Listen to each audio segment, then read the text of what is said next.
తెలుగు శ్రోతలందరికీ నమస్కారం అండి. మన అలనాటి కథలు ఎవర్ గ్రీన్ స్టోరీస్ ఛానల్కి మీ అందరికీ స్వాగతం. నీరాజనం నవల వింటున్నామండి. రచన శ్రీమతి ఎద్దనపూడి సులోచన రాణి గారు. ఇక ఆలస్యం చేయకుండా మనం కథలోకి వెళ్ళిపోదామండి. వీడియో చూసిన వెంటనే లైక్ చేసి షేర్ చేసి తప్పకుండా సబ్స్క్రైబ్ చేసుకోండి. మన ఛానల్ని బెల్ ఐకాన్ యాక్టివేట్ చేసుకోండి. మేనక మంగమ్మ చెయ్యి పట్టుకుని జాగ్రత్తగా దాటిస్తూ, మామయ్యలు మన ఇంటికి ఎందుకు రారమ్మమ్మా అని అడిగింది.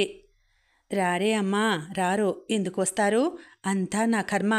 మీ అమ్మకి వయసు మీరినా నేను పెళ్లి చేయలేకపోయాను. మీ నాన్నంటే వాళ్ళకిష్టం లేదు. మీ నాన్న మంచివాడు కాదని అమ్మకి చెప్పారు. మీ అమ్మ వినలేదు. వాళ్ళకి కోపం వచ్చింది. వాళ్ళ పేరు చెడిపోయిందని వాళ్ళకి కోపం. వాళ్ళ అండ కూడా లేకపోయేసరికి మనం మరీ దిక్కుమాలిన వాళ్ళం అయిపోయాం. మేనక నిశ్శబ్దంగా వింది. నాన్న మంచివాడు కాడని మామయ్యలకి తెలుసన్నమాట. అమ్మ వాళ్ళ మాట వినలేదా?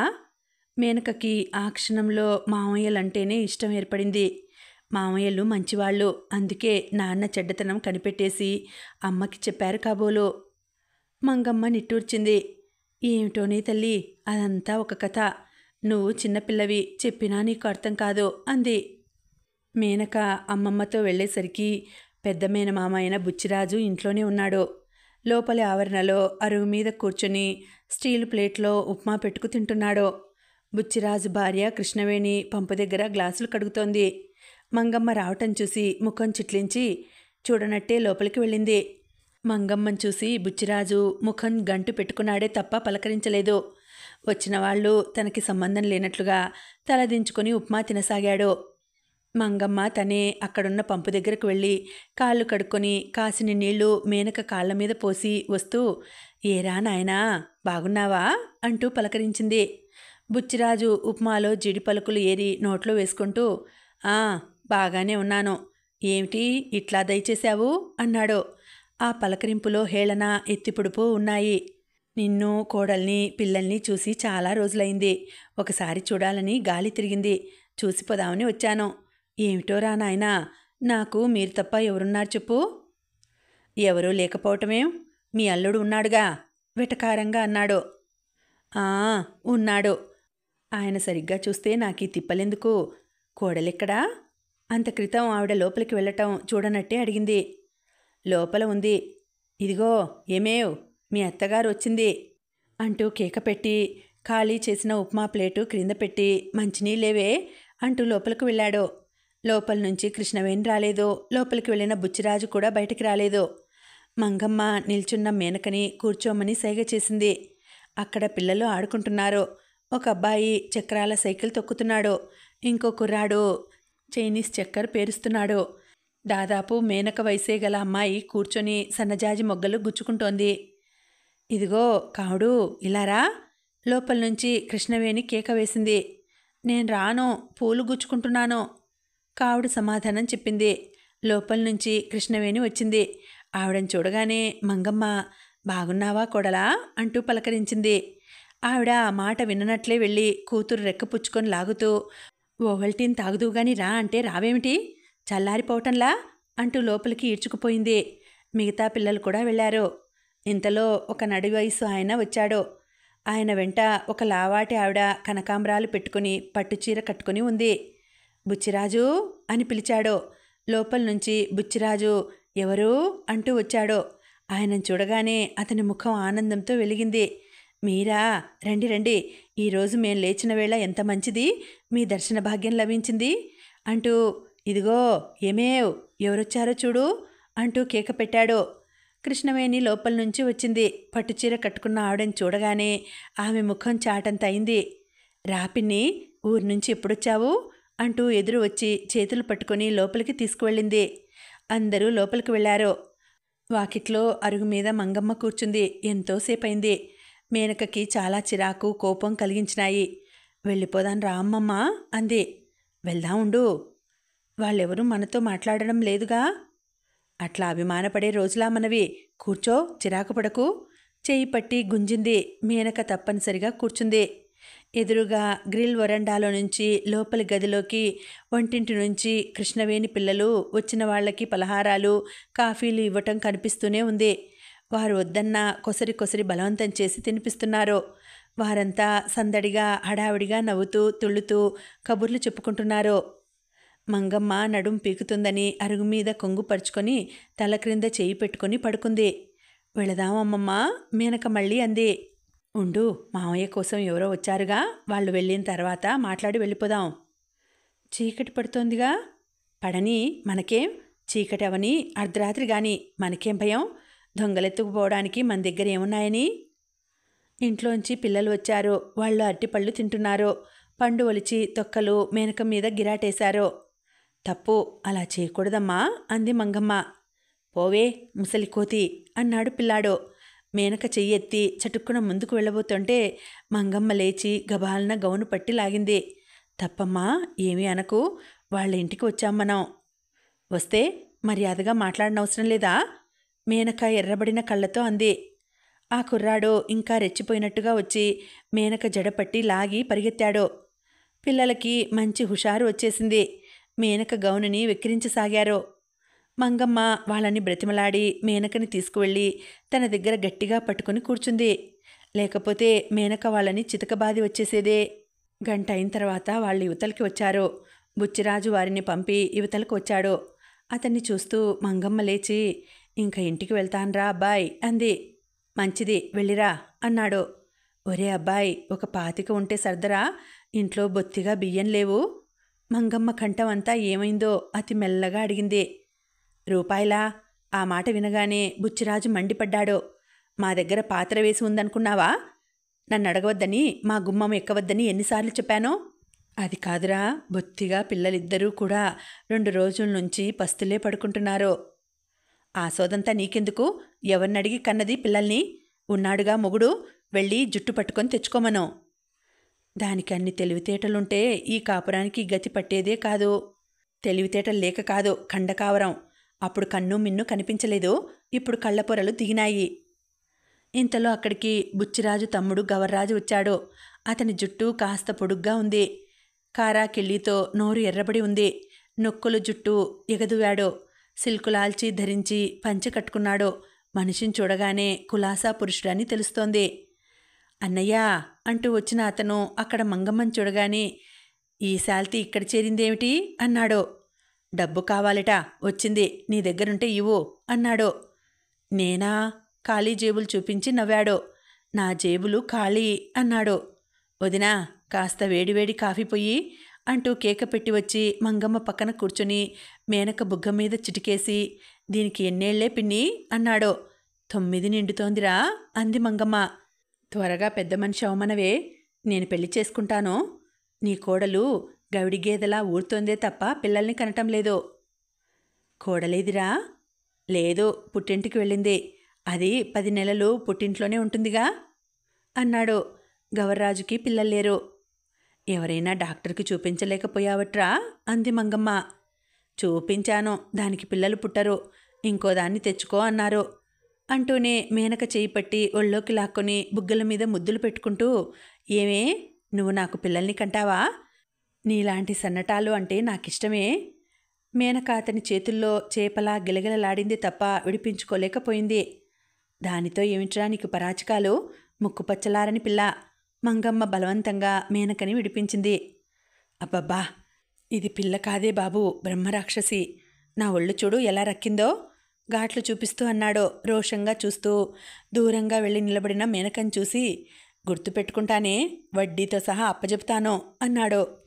కృష్ణవేణి కాఫీ తెచ్చి మరిదికిచ్చింది. మంగమ్మ మేనకలకి ఇవ్వలేదు. కొద్దిసేపు అయిన తర్వాత నాటకం ఒకటుంది అంటూ గవర్రాజు వెళ్ళిపోయాడు. పిల్లలంతా లోపల అన్నాలు తింటున్నారు. వంట ఇంట్లోంచి మాటలు వినిపిస్తున్నాయి. 5ో 10ో పడేసి పంపించండి, లేకపోతే కదలదు. శనిలా ఇక్కడే కూర్చుంటుంది. ఇస్తే నీకు మళ్ళా అలకగా? నాకు అలకంటారు, మీకు మాత్రం ఇష్టమా? ఒకసారి ఇస్తే 10 సార్లు తయారవుతారు. బుచ్చిరాజు జేబులో నుంచి 10 రూపాయల కాగితం తీసి ఇచ్చాడు. తీసుకెళ్ళి నువ్వే ఇవ్వు. కృష్ణవేణి చరచరా వాకిట్లోకి వచ్చింది. మా ఇంటికి ఇలా ముష్టికి రావద్దని మీ అబ్బాయి గట్టిగా చెప్పమన్నారు. ఈసారి వస్తే మర్యాద ఉండదు. ఇదిగో. చేతిలో 10 రూపాయల కాగితం మంగమ్మ మీద గిరాటు కొట్టి వచ్చినంత వేగంగానూ వెళ్ళిపోయింది. తన మీద పడి క్రింద పడిన 10 రూపాయల నోటుని మంగమ్మ వంగి తీసుకొని కళ్ళకి అద్దుకొని కొంగుకి ముడి వేసుకుంది. లేమ్మా వెళ్దాం అంది.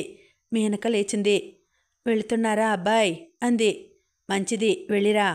బుచ్చిబాబు కేక పెట్టాడు. ఇద్దరూ బయటకు వచ్చారు. రాత్రి 8 గంటలు పైగానే అయింది.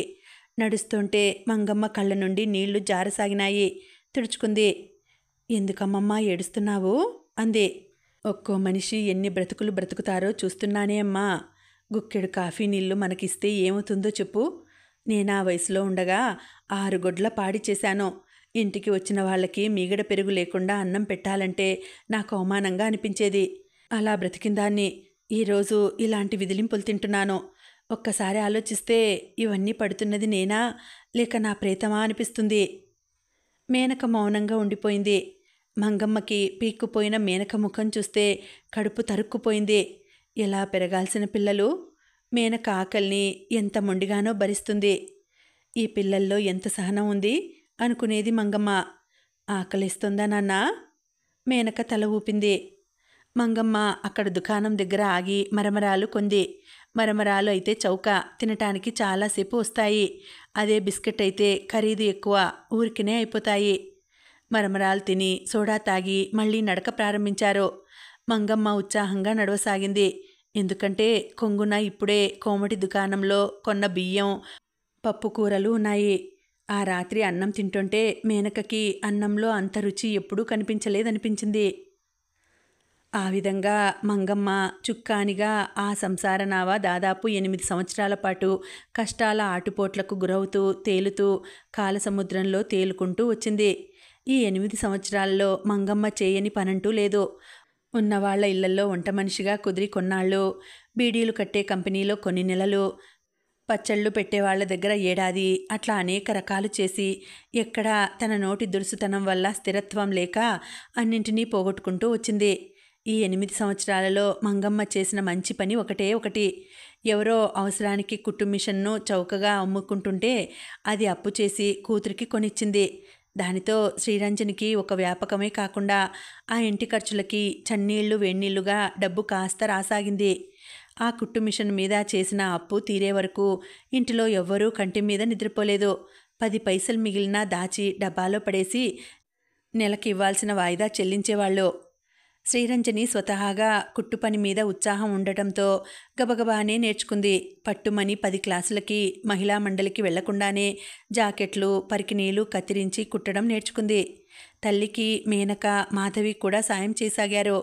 శ్రీరంజని సంపాదన ఒకేసారి రాకపోయినా చిల్లరగా వస్తూ రోజు ఖర్చులని దాటిస్తూ ఉండేది. ఈ 8 సంవత్సరాలలో మేనక, మాధవి కూడా బాగా ఎదిగారు. ఆడపిల్లలు, అందులో వయసు వచ్చిన వాళ్ళు, వాళ్లతో పాటు ఖర్చులు కూడా పెరిగినాయి. ఈ 8 సంవత్సరాలలో మంగమ్మ గంధపు చెక్కలా అరగటంతో బొత్తిగా ఓపిక తగ్గిపోయినట్లుగా అయిపోయింది. ఊరికే ఆయాసం వస్తుంది. ఏ పని చేయలేకపోతోంది. ఆవిడ చేయకపోతే జరిగేటట్లు లేదు. ఈ 8 సంవత్సరాలలో మేనక అమ్మమ్మ ద్వారా చాలా లోకం చూసింది. అమ్మమ్మ దగ్గర బాగా ట్రైనింగ్ పొందిన మేనకకి ఇప్పుడు లోకం అంటే రవంత కూడా భయం లేదు. లోకాన్ని ఒక్క చూపుతో నోరు మూయించగలదు. మేనక వస్తే పంపు దగ్గర ఆడవాళ్లు పక్కకి తొలగి మేనకని పట్టుకొనిస్తారు. పోట్లాట వచ్చిందంటే అవతల వాళ్ళు నోరెత్తకుండా వెళ్లేట్టు మేనక చేయగలదు. శ్రీరంజని కుట్టిన బట్టలు మేనక వెళ్ళి ఇచ్చి డబ్బులు వసూలు చేసుకువస్తుంది. మేనక అవసరం అయితే అతి వినయం చూపించనుగలదు, లేకపోతే పెడసరంగా జవాబు చెప్పి ఎదుటివారికి పిచ్చి ఎక్కించనుగలదు. మాధవి మాత్రం మొదటి నుంచి ఒకటే పద్ధతి. తన పని తాను చూసుకునే మనస్తత్వం. మాధవిని చూసి మెచ్చుకునే అందరూ మేనక రాక్షసి అని విమర్శిస్తూ ఉండేవారు. మంగమ్మ సంసారం మగదిక్కులేని సంసారం. అందులో ఇంట్లో ఎదిగిన ఆడపిల్లలు 2 ఉండడంతో ఆ వీధిలో చిన్న పెద్ద వయసు తారతమ్యం లేకుండా మగాళ్ళందరి చూపులు ఈ ఇంటి మీదనే ఉండేవి. మంగమ్మ వెళుతుంటే వస్తుంటే కుర్రాళ్ళు మేనక, మాధవి పేర్లు ఎత్తి హేళన చేసేవారు. మంగమ్మ వాళ్ళని తిట్టిపోసేది.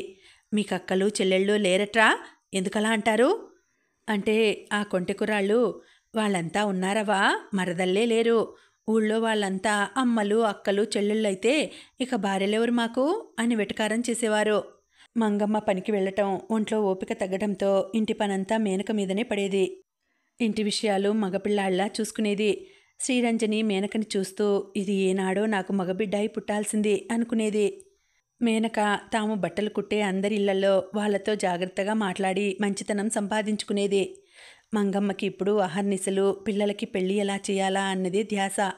కాస్త ఎవరైనా కనిపిస్తే చాలు, ఇదిగో నాకిద్దరు మనవరాళ్ళున్నారు, పెద్దది బుద్ధిమంతురాలు, ఇంటెడు పని చేస్తుంది, చిన్నది సాక్షాత్తు సరస్వతి అనుకో, వీణ వాయించుతుంటే అలా నిద్రపోవాలనిపిస్తుంది. చూడు, కట్న కానుకలు ఇచ్చుకోలేను, ఎలాగోలా పెళ్లి మాత్రం చేస్తాను, ఎక్కడైనా సంబంధం ఉంటే చూద్దు అంటూ మొదలుపెట్టేది. మేనక గురించి చెప్పినప్పుడు బుద్ధిమంతురాలు అని ఆవిడ అంటే తెలిసిన వాళ్ళు ముఖాలు చాటు చేసుకుని నవ్వుకునేవారు.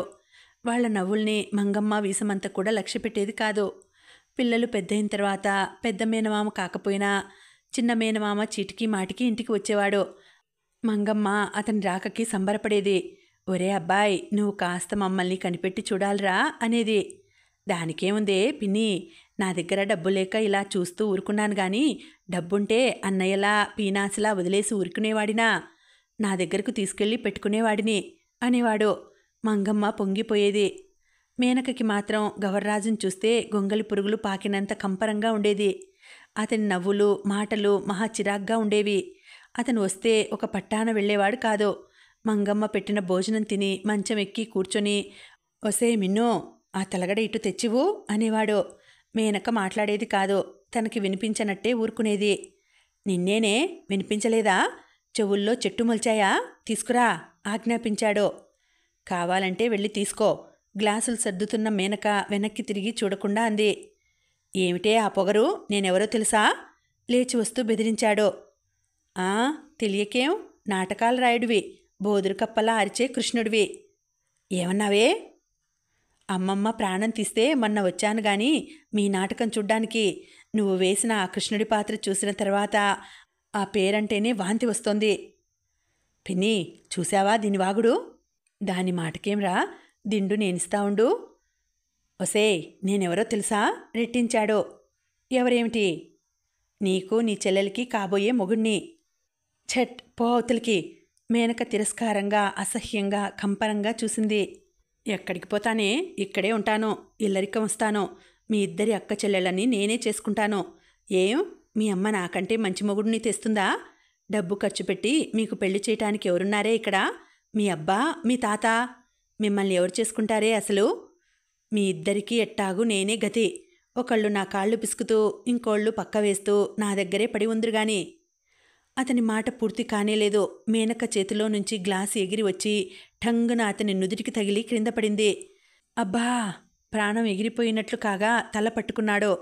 అతను రక్తం వస్తోందా అని చూసుకునే లోపలే మేనక అతని మీదకి పులి ఉరికినట్టుగా వచ్చింది. మేనక చేతులు అతని కంఠం పట్టుకుని నిలిమివేసాగినాయి. ఇంకోసారి అంటావా? నీకు పక్క వేయటం కాదు, ఇద్దరం కలిసి పాడెకడతాం. దిండు పుచ్చుకుని వచ్చిన మంగమ్మ, అయ్యో అయ్యో, వాడిని చంపేస్తావుటే అంటూ మనుమరాలి మీద కలబడి ఎంతో కష్టం మీద మేనక చేతుల మధ్య నుంచి గవర్రాజు మెడ తప్పించింది. ఆ ప్రయత్నంలో మేనకని ఆవిడ 2 బాధింది కూడా. మేనక కళ్ళు నిప్పులు కక్కుతున్నాయి.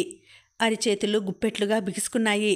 వగరుస్తూ అంది, అమ్మమ్మా, ఈ పెద్ద మనిషిని మర్యాదగా బయటికి నడవమని చెప్పు. ఇంకొక్కసారి ఇక్కడికొచ్చాడా చంపేస్తాను. మా పెళ్లి మాట ఎత్తాడా నాలిక చీరేస్తాను. మేనక మళ్ళీ గవర్రాజు మీదకి వెళ్ళబోయింది. మంగమ్మ శ్రీరంజని చప్పున మేనకని పట్టుకుని గదిలోకి తోసి తలుపులు వేశారు. మంగమ్మ గవర్రాజుని తీసుకువచ్చి మంచం మీద కూర్చోబెట్టి నుదుట గాయానికి పంచదార అద్దుతూ, నీకెన్నిసార్లు చెప్పాన్రా దాని జోలికి వెళ్ళొద్దని? నువ్వు చెప్పిన మాట వినవు, విధవ సరసాలు ఆడబోతావు అంది. గవర్రాజు పళ్ళు కొరుకుతూ మూసిన గది తలుపుల వైపు చూస్తూ అన్నాడు, దీనికి ఇంత కావరమా? వదిలేస్తానే? నేను వదలను. ఇలాంటి పొగరుబోతు రకాలని చాలామందిని చూశాను. దీనికి పాఠం చెప్పకపోతే నా పేరు గవర్రాజే కాదు. పోనీరా, చిన్నపిల్ల, దాంతో నీకేమిటి? మంగమ్మ అంది. చిన్నపిల్లలా ఉందిటే అది. మీరు బాగా గారాబం చేసి దాన్ని అచ్చోసిన ఆంబోతులా వదిలేస్తున్నారు. దాని కొమ్ములు నేను వంచగలను అని గవర్రాజు కోపంగా వెళ్ళిపోయాడు. మంగమ్మ వచ్చి తలుపులు తీసింది. మేనక గదిలో మంచం మీద కూర్చుని ఉంది. ఆ కళ్ళల్లో రవ్వంత కూడా భయం కానీ పశ్చాత్తాపం కానీ లేవు. పెద్దవాడు ఏదో అంటే నువ్వలా కలయబడవచ్చటే. భోజనాల దగ్గర మంగమ్మ కేకలేసింది. పెద్దవాడైతే పెద్దరికం దక్కించుకోకుండా అలాంటి మాటలు ఎందుకు మాట్లాడాలి అంది మేనక. అంటారు, ఎవరి నోటికొచ్చినట్టు వాళ్ళంటారు. నీకెన్నిసార్లు చెప్పానో ఏమీ విననట్టు పోవాలని. ఇట్లా ఎంతమందితో తగాదా పెట్టుకుంటావు? మంగమ్మ మందలించింది. అక్కదేం తప్పులేదమ్మమ్మ, నాకు కూడా చాలా కోపం వచ్చింది అంది మాధవి. అక్కకిలాగా తనకి ధైర్యం లేదు. తనకి కూడా ఆ క్షణంలో ఆయన్ని తన్నాలనిపించింది. మన ఇంటికి వచ్చేది వాడొక్కడు, వాడిని కూడా రానియకుండా చేశావు నువ్వు అంది మంగమ్మ నిష్ఠూరంగా. పోనీ అలాంటి వాళ్ళు వచ్చి నరకం పెట్టే కంటే రాకుండా ఉంటేనే నయం అంది మేనక. మేనక దొడ్లో తాడు మీద బట్టలు ఆరేస్తోంది. మధ్యాహ్నం వేళ ఎండ చుర్రుమంటోంది. మేనక నుదుటి నిండా చెమటలు అలుముకొని ఉన్నాయి. మేనక చీరలు ఆరేస్తుంటే ఇంతలో వెనక నుంచి టప్పున గెడ్డె వచ్చి వీపుకి తగిలింది. మేనక ఉలిక్కి పడినట్టుగా చర్రున తిరిగి చూసింది. క్రింద పడిన గెడ్డెకి ఒక కాగితం చుట్టూ ఉంది. మేనక క్షణంసేపు ముఖం చిట్లించి దానివైపు చూసింది. తర్వాత మెల్లగా వంగి తీసి చూసింది. అందులో ఇలా ఉంది: ప్రియతమా, ఒక ముద్దు ఇవ్వవు? మేనక కళ్ళల్లో అవమానం, కోపం బగ్గుమన్నాయి. బట్టలు వేయటం ఆపేసి గోడ దగ్గరికి వచ్చి కాళ్ళెత్తి పక్క ఇల్లైన పున్నమ్మ ఇంటిలోకి చూసింది. ఎందుకంటే ఆ గడ్డ ఆ దిశ నుంచే వచ్చింది. పెరట్లో గిన్నెలు కడుగుతున్న పున్నమ్మ గోడ మీద నుంచి కలియ చూస్తున్న మేనకని చూడగానే మండిపడుతూ, ఏమ్మా, ఏం కావాలి అంది వెటకారంగా. మేనక మాట్లాడలేదు. అక్కడే నవారు మంచం మీద కూర్చుని పేపర్ తిరిగేస్తున్న రమణ వైపు చూసింది. రమణ శ్రద్ధగా చదువుతున్నట్టు పేపరు చూడటం నటనేనని చంచలంగా కదులుతున్న ఆ కళ్ళు చూసి నిర్ధారణ చేసుకుంది. రమణ ఆవిడ కొడుకు, ఇంటర్ తప్పి ఇంట్లో కూర్చున్నాడు. ఏమిటి వాడివైపు అట్లా చూస్తావు అంది పున్నమ్మ. మేనక చేతిలో గడ్డ తీసి రమణ ముఖాన కొట్టింది. అయ్యో అయ్యో, ఏమిటి అది? పున్నమ్మ దగ్గరికి వచ్చింది. ఏమిట్రా ఆ కాగితం? ఏమోనమ్మా, నాకు తెలియదు. క్రింద పడిన కాగితం తీసి చూస్తూ అన్నాడు. ఏం తెలియదా? సిగ్గులేదు నీకలాంటి ఉత్తరాలు రాయటానికి అంది మేనక. అప్పటికే పున్నమ్మ ఆ కాగితం తీసి చూసింది. అది చూడగానే మేనకే అది వ్రాసిందని నిర్ధారణ చేసుకుంది. ఓసిని అఘాయిత్యం కూలా, నీకిదేం పోయే కాలమే? ఆ పోయే కాలం మీ అబ్బాయికే వచ్చింది. అందుకే అట్లాంటి కోతిరాతలు రాసి నా మీదికి విసురుతున్నాడు అంది మేనక. నువ్వు పడేసి వాడు రాశాడంటావా? నీ సుపుత్రుడే నా మీదికి విసిరేశాడో, కావాలంటే చూడు వెనక ఆయన మట్టి తీసి చూపిస్తూ అంది. ఇంతలో మంగమ్మ అక్కడికి వచ్చింది. ఏమిటే అది అంటూ గోడ దగ్గరికి వచ్చింది. చూడమ్మమ్మా అంటూ మేనక చెప్పింది. నువ్వు చేసి నంగనాచిలా నా కొడుకు మీదకు తోస్తావేం అంది పున్నమ్మ. అవునవును, నీ కొడుకు నంగనాచి. నీకసలే నోట్లో నాలిక లేదు. మొన్న నా కళ్ళతో నేను స్వయంగా చూశాను. మాధవిని చూసి కన్ను గీడుతున్నాడు అంది మంగమ్మ. అబ్బో, నీ మనవరాళ్ళు పతివ్రతలు, అదే లోకం అంతా చెప్పుకుంటోంది. నా పిల్లవాడిని ఎట్లాగో అట్లా మీ వైపు తిప్పుకోవాలని మీ నాటకం. ఎవరికి తెలియదు అంది పున్నమ్మ. మాటలు మర్యాదగా రాని అంది మేనక. ఏమే మర్యాద నువ్వు నాకు చెప్పొచ్చావా? పద, వీధిలోకి పద. నలుగురు పెద్ద మనుషుల్ని పిలిచి నీ అంతేమిటో తెలుస్తాను. ఈ ఉత్తరం చూపిస్తే నీ నోట్లో గడ్డి పెడతారే, గడ్డి. పద, గడ్డి ఎవరు నములుతూ వస్తారో చూద్దాం అంది మేనక. అప్పటికే మాధవి చెప్పటంతో శ్రీరంజని అక్కడికి వచ్చింది. మిన్ను, యువతలికిరా, ఏమిటా గొడవ? నువ్వుండమ్మా, పదవే పద అంది పున్నమ్మ. పద అంది మేనక. పున్నమ్మ కాగితం పట్టుకొని నడవబోయింది. రమణ గబాలన లేచి ఆ కాగితం లాక్కుంటూ, అమ్మా, వాళ్ళకి సిగ్గులేకపోతే మనకి లేదా? వద్దు, పోనీ అన్నాడు. నువ్వుండరా, వాళ్ళంతు తేలుస్తాను అంది పున్నమ్మ. రమణ కంగారుగా తల్లి చేతిలో కాగితం లాక్కొని చించేశాడు. పోనీయవే సొదా అంటూ లోపలికి వెళ్ళిపోయాడు. అప్పటికే శ్రీరంజని, మాధవి వచ్చి మేనకని లోపలకు లాక్కుపోయారు. పెళ్ళి పెటాకులు లేకుండా బరి తెగించి ఊళ్ళో మగపిల్లల మీద పడుతున్నారు అంది పున్నమ్మ. మేనక తల్లి చేయి విదిలించుకొని రైన గోడ దగ్గరికి వచ్చింది. పాపం, నీ కొడుకు ఒక సుందరాకారుడని వెంటపడుతున్నావు. ఆ ఎత్తుపళ్ళు, చప్పుడి ముక్కు ఇంకెక్కడా దొరకవని. ఎంత సౌందర్యం, జూలో పెట్టుకోవచ్చు. ఏమన్నావే? పున్నమ్మ నడుం బిగించి వచ్చింది. అప్పటికే శ్రీరంజని, మేనక నోరు గట్టిగా మూసింది. శ్రీరంజని, మాధవి ఇద్దరూ బలవంతంగా లోపలికి లాక్కుపోయారు. మంగమ్మ పున్నమ్మతో పోట్లాటకి దిగింది. శ్రీరంజని తల్లిని కూడా లాక్కు వచ్చింది. ఆ ఇంట్లోనే కాక వీధిలోకి పోట్లాటకి వెళ్లే మంగమ్మని, మేనకని, శ్రీరంజని, మాధవి ఇద్దరూ లోపలికి లాగుతూనే ఉంటారు. అమ్మా, నువ్వు దాన్ని కేకలేసి బుద్ధి చెప్పేది పోయి అట్లా చేస్తావేమిటి? అంది శ్రీరంజని ఏడుపు గొంతుతో. మేనకని, తల్లిని ఇద్దరినీ తను ఆపలేదు. ఎప్పుడూ వీధిలో వాళ్లతో పోట్లాటే. ఒక్కోసారి ఉదయమే మొదలవుతుంది. నేనేం చేశానే మధ్యలో? అంది మంగమ్మ. అది పెళ్లి కావాల్సిన పిల్ల, ఇలా నోరు పారేసుకుంటే ఎలా? దాని మంచితనం అర్థం చేసుకున్నవాడే వస్తాడు అంది మంగమ్మ. నువ్వు అలాగే అంటావు అమ్మమ్మ. వీధిలోకి వెళ్ళాలంటే నాకు భయంగా ఉంది. అక్క మీద కచ్చంతా నా మీద చూపిస్తారు అంది మాధవి. మేనకకి కోపం వచ్చేసింది. అసలే రమణ అలా వ్రాశాడని అవమానంగా ఉంది. దానికి తోడు తల్లి చెల్లెలు తనని నిందిస్తున్నారు. అసలు నాదే తప్పు. ఎవరేమంటున్నా చెవులు లేని చెవిటిదాన్లా, మాటలు రాని మూగముద్దులా పడి ఉండాలి. మేనక తలుపుని ఒక తన్ను తన్నింది. అసలు వాళ్ళు నన్నెందుకనాలి? నేను నా పని చూసుకుంటుంటే నా జోలికెందుకు రావాలి? అరిచింది. తల్లి మాధవి సమాధానం చెప్పలేదు. మేనక ఇంకా అరుస్తూ చేతులు తిప్పుతూ అంది. ఎవరేమన్నా పడి ఉండాలి, అభిమానం చంపుకోవాలి. నేను మనిషిని కాదు. నాకెంత బాధ వేస్తుంది మీకు తెలియదు. మేనక కళ్ళల్లో హఠాత్తుగా నీళ్లు తిరిగినాయి. ఇంత పెద్ద అయి కూడా నేనే మరకి వెళ్ళాలి, నేనే నీళ్లు తీసుకురావాలి, నేనే బజారుకు వెళ్ళి సరుకులు తేవాలి. వీధిలో అడుగు పెట్టడం ఆలస్యం. అందరూ ఏదో ఒకటి అంటూనే ఉంటారు. నాకు తండ్రి లేడు. మా అమ్మ మంచిది కాదు. మా అమ్మమ్మ పరమ గయ్యాలట. ఇవన్నీ వింటూ పడి ఉండమంటావు నువ్వు?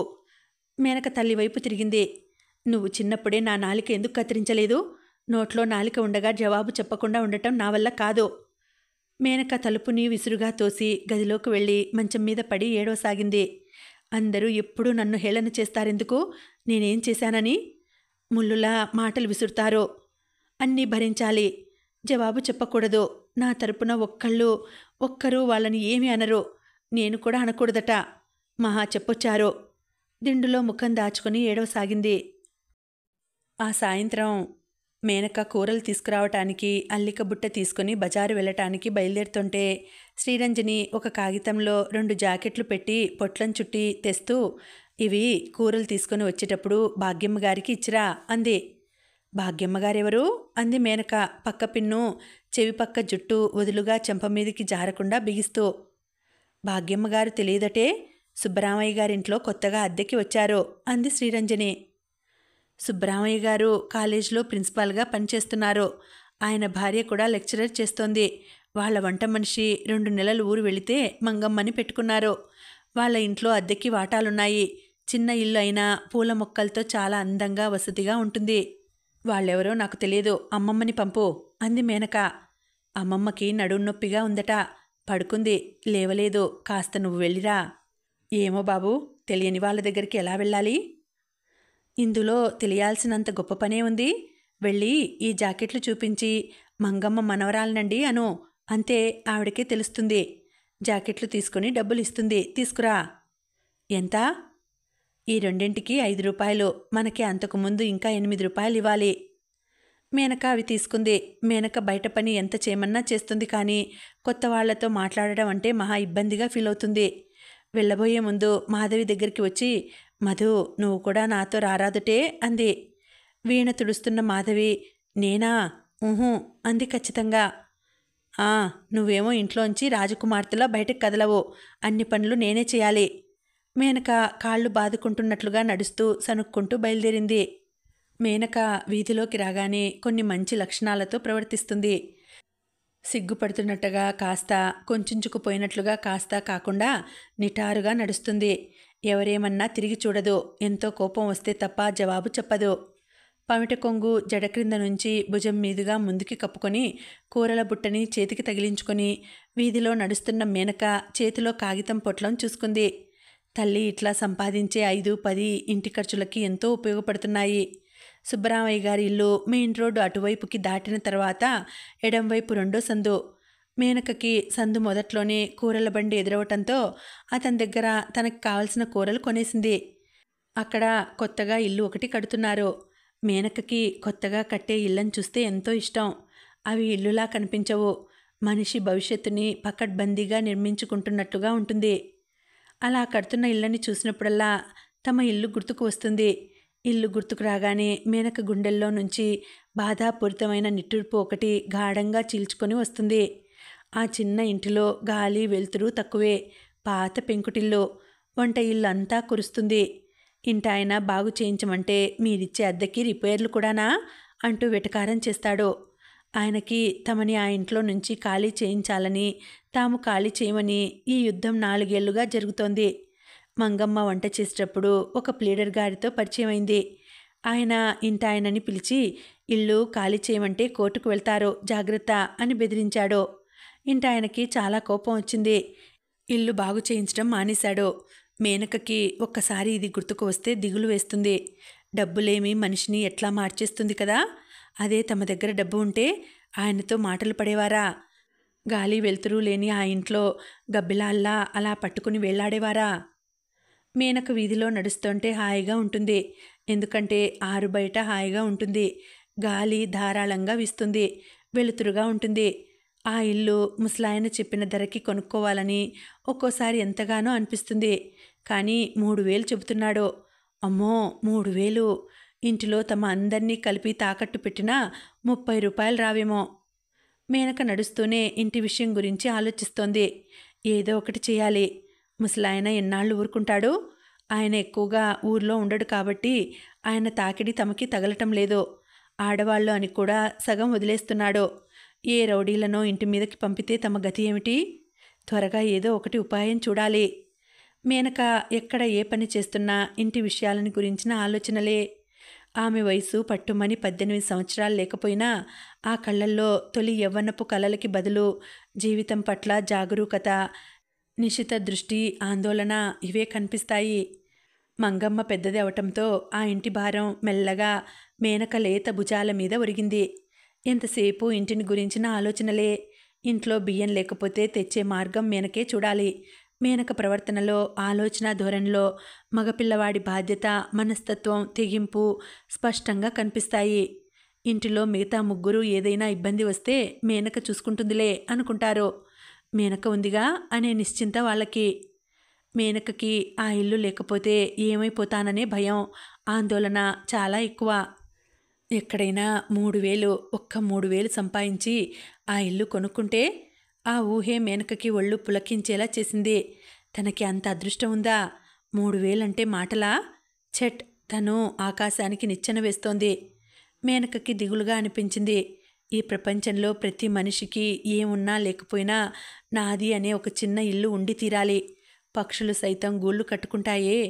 ఇంటి విలువ ఎంత అపురూపమో తనకి తెలుసు. కానీ దాన్ని సంపాదించుకునే మార్గమే తెలియటం లేదు. మేనక తను ఆలోచనల్లో పడి ముందుకు వెళ్ళినట్టుగా గమనించి ఆగి వెనక్కు తిరిగి కుడివైపు సందులోకి మళ్ళింది.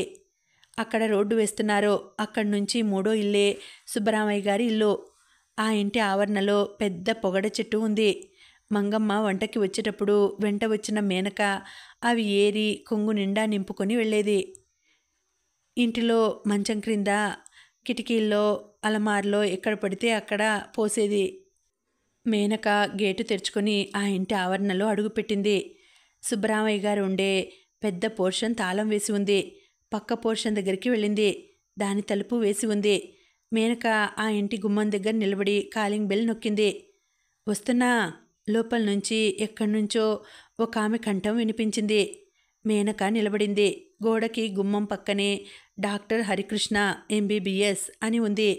మేనక ఆ డిగ్రీని చేత్తో తడిమింది. మేనకకి డాక్టర్లన్నా, లాయర్లన్నా, పెద్ద చదువు చదివిన ఎవరన్నా ఎంతో ఇష్టం. తమ వీధిలో ఒక అమ్మాయి మెడిసిన్ చదువుతోంది. ఆ అమ్మాయి చేతి మీద తెల్ల కోటు వేసుకొని వెళ్తుంటే మేనక ఎంతో ఆనందంగా అటే చూసేది. డాక్టర్ అయితే ఎంతో బాగుంటుంది కదూ. మేనకకి ఎందుకో తెలియదు కానీ అన్ని వృత్తులలోకి డాక్టర్ వృత్తి పవిత్రమైనదిగా అనిపిస్తుంది. మనుషులకి వాళ్ళు ఎంతో బాధని తగ్గిస్తారు. ఇంతలో తలుపులు తెరుచుకున్నాయి. లోపల నుంచి పొట్టిగా, తెల్లగా, బొద్దుగా, బర్మా ముడి వేసుకుని తెల్ల జాకెట్టు, గోరంచు జరీ గోధుమ రంగు చీర కట్టుకున్న ఒక ఆమె తొంగి చూసింది. ఆవిడ కళ్ళ క్రింద నల్లటి చారలు ఏర్పడ్డాయి. కళ్ళు విషాదంగా ఉన్నాయి. పాపిడి దగ్గర జుట్టు బాగా నెరిసినా ఆ ముఖంలో ముదిమి ఇంకా రానట్టే బిగువుగా ఉంది. ఎవరమ్మా నీవు? అంది. ఆ కంఠం ఎంతో లలితంగా, సున్నితంగా ఉంది. నేను మంగమ్మ మనవరాలనండి. మా అమ్మ జాకెట్లు పంపింది అంటూ పొట్లం విప్పి ఆవిడ చేతిలో పెట్టింది. ఆవిడ జాకెట్లు చూసుకుంది. తలుపు ఇంకాస్త తెరుస్తూ, లోపలికి రా, ఒక్క నిమిషం కూర్చో, నేను వీటిని వేసి చూసుకుంటాను, వదులుగా ఉంటే మళ్ళీ సరిచేసి తీసుకువద్దు గాని కూర్చో అంటూ లోపలికి వెళ్ళబోయి తిరిగి వచ్చి వీధి తలుపు మూసేసి వస్తూ, రోడ్డు వేస్తున్నారు కదూ, ఒకటే దుమ్ము, కూర్చోమ్మా కూర్చో, దోమతెర కూడా ఇస్తాను, అది చిరిగింది, కాస్త కుట్టి తెచ్చిపెడదు గాని అంటూ లోపలికి వెళ్ళింది. ఆవిడ నడకలో, మాటలో, చూపులో ఒక కరుణ, లాలిత్యం ఉన్నట్టు ఆవిడని చూడగానే స్పష్టంగా తెలుస్తోంది. మేనక కూర్చుంది. లోపల గదిలో ఎక్కడో పంపులోంచి నీళ్లు పడుతున్న శబ్దం వినిపిస్తోంది. ఆ చప్పుడంటే మేనకకి ఎంతో ఇష్టం. ఇంట్లో పంపు ఉంటే అందులో నుంచి నీళ్లు పడుతుంటే అదొక సుమధుర సంగీతంలా ఉంటుంది. నీళ్ల కోసం బయటకు వెళ్ళనవసరం లేదని, పోట్లాడనక్కర్లేదని సూచిస్తున్నట్లుగా ఉంటుంది. మేనక స్వర్గం ఎక్కడ ఉంది అంటే ఇంట్లోనే, పంపు ఉండే ఇంట్లో అని టక్కున జవాబు చెబుతుంది. ఆ నీళ్ల కోసం నిద్ర మానుకోనవసరం లేదు, కాపలా కాయనక్కర్లేదు. మేనక కుర్చీలో కూర్చుని ఆ గదిని కలియ చూసింది. గదిలో గోడవారగా ఒక సైకిల్ పెట్టి ఉంది. తను కూర్చున్న చోట మధ్య టీపాయ్ వేసి ఉంది. సోఫా ఉంది, అందులో దిళ్ళు ఉన్నాయి. దూరంగా టేబుల్ ఉంది, దానిమీద స్టెథోస్కోప్ పెట్టి ఉంది. అక్కడే ఒక నల్లటి డైరీ, ప్యాడ్, పెన్సిల్ ఉన్నాయి. టేబుల్ మీద గొడుగు ఆకారంలో తెల్లటి టేబుల్ లైట్ ఉంది. టేబుల్ క్రింద నల్లటి చెప్పులు, తెల్లటి క్యాన్వాస్ షూస్ ఉన్నాయి. టేబుల్కి కుడివైపున గోడకి, మేకుకి టెన్నిస్ ర్యాకెట్ తగిలించి ఉంది.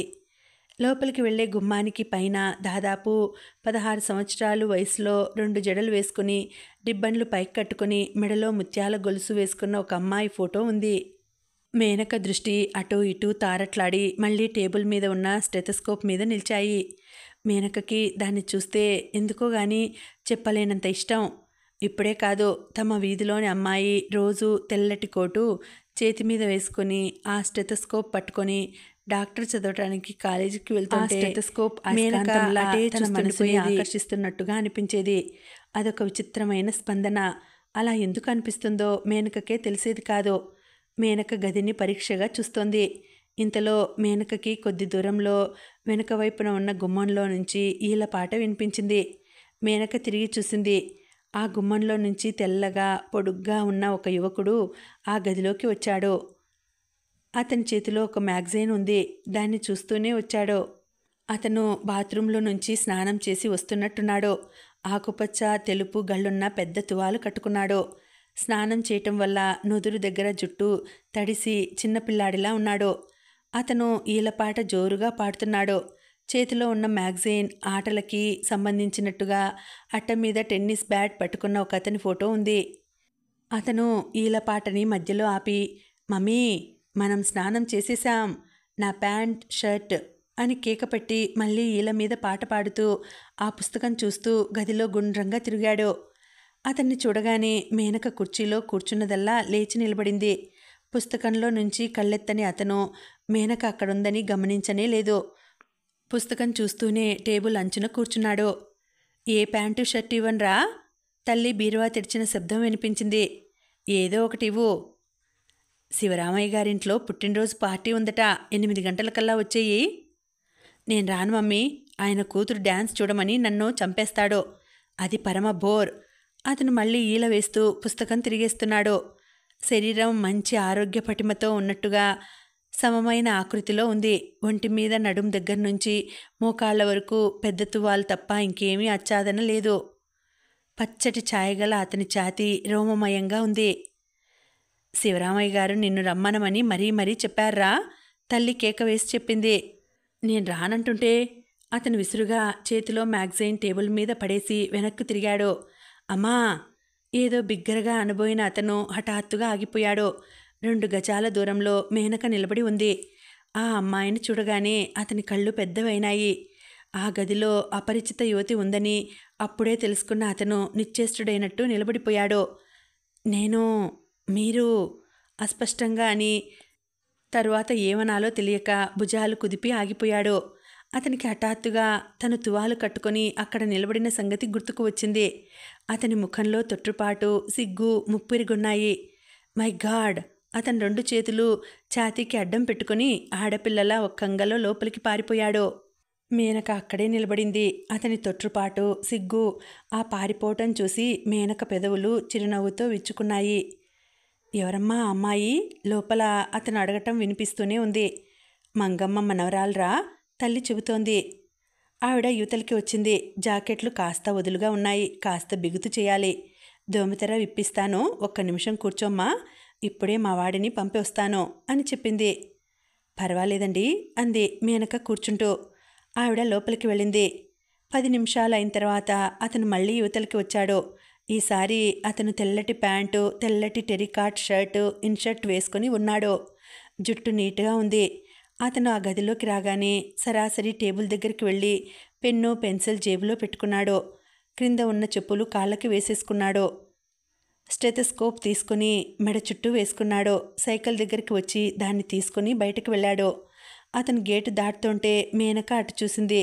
గేటు వేస్తున్న అతను కూడా ఇటు చూశాడు. అతని కళ్ళల్లో సిగ్గు, తొట్టుపాటు ఇంకా పోనేలేదు. మేనకకి ఆ చూపు జీవితంలో మర్చిపోలేనట్లుగా అనిపించింది. అతను వెళ్ళిన తర్వాత భాగ్యమ్మ గారు వచ్చింది. ఆవిడ చేతిలో వేడివేడి పొగలు కక్కుతున్న కాఫీ కప్పు ఉంది. తీసుకోమ్మా అంది. వద్దండి వినయంగా తిరస్కరించింది. పర్వాలేదు తీసుకో. ఇప్పుడు వెళ్ళిన అబ్బాయి మావాడు, నా కొడుకు హరికృష్ణ అని డాక్టర్ పాస్ అయ్యాడు. ఉద్యోగాన్వేషణలో ఉన్నాడు. వాడికి ఇంకా చదవాలని ఉంది. ఆయన పోవటంతో మా ఆశలు తలక్రిందులైనాయి. ప్రస్తుతం గోపాలరావు దగ్గర చేస్తున్నాడు. నువ్వు మంగమ్మ మనవరాలివా? నీ పేరేమిటి? మేనకండి. ఎంత కొత్త పేరు? ఆవిడ లోపలికి వెళ్ళింది. ఆవిడ మేనకని దోమతెర విప్పటంలో సాయం చేయమని పిలిచింది. మేనక లోపలికి వెళ్ళింది. ఆ గది హరికృష్ణ గదిలా ఉంది. టేబుల్ మీద, పక్క మీద మెడికల్ జర్నల్స్ పడి ఉన్నాయి. ఎక్కడ చూసినా పుస్తకాలే. ఆవిడ వాటిని సర్దుతూ, మా వాడి స్నేహితులమ్మా ఇవి. పుస్తకాలుంటే చాలు, వాడికి అన్నం కూడా అవసరం లేదు అంది. కొడుకుని గురించి ఆవిడ చెప్పుకోవటంలో ఎంత గర్వం కనిపిస్తోంది. ఆవిడ మేనకకి డబ్బులు ఇచ్చింది. ఆవిడ దోమతెరని చుట్టి ప్లాస్టిక్ బుట్టలో పెట్టి ఇచ్చింది. మేనక అది తీసుకుని ఇంటికి వచ్చింది. ఇంటికి వస్తుంటే కళ్ళల్లో నీళ్లు తిరగసాగినాయి. భాగ్యమ్మ గారు ఎంతో మర్యాదగా మాట్లాడింది. వద్దంటున్నా బలవంతంగా కాఫీ ఇచ్చింది. మేనకకి ఈ గౌరవ మర్యాదలు పొందటం చాలా కొత్తగా ఉంది. మనసు పావురాయి ఈకలా ఉంది. శరీరం ఇంద్రధనస్సు మీద తేలిపోతున్నంత సుఖంగా ఉంది. మేనక ఇంటికి వచ్చింది. తల్లికి దోమతెర ఇచ్చింది. మేనక పడుకుంది. సాయంత్రం నుంచి మేనక మంత్రజలం చల్లిన దేవకన్యలా నిశ్శబ్దంగా మౌనంగా ఉండిపోయింది. అన్నం తింటున్నా, వంట ఇల్లు సర్దుతున్నా హరికృష్ణే గుర్తుకు వస్తున్నాడు. అతని సిగ్గు, తొట్టుపాటు గుర్తుకు వస్తుంటే మేనక పెదవులు చిరునవ్వుతో విచ్చుకుంటున్నాయి. మేనక మంచం మీద పడుకుంది. నిద్ర పట్టక పక్కకు తిరిగింది. అతనే కళ్ళ ముందు కనిపిస్తున్నాడు.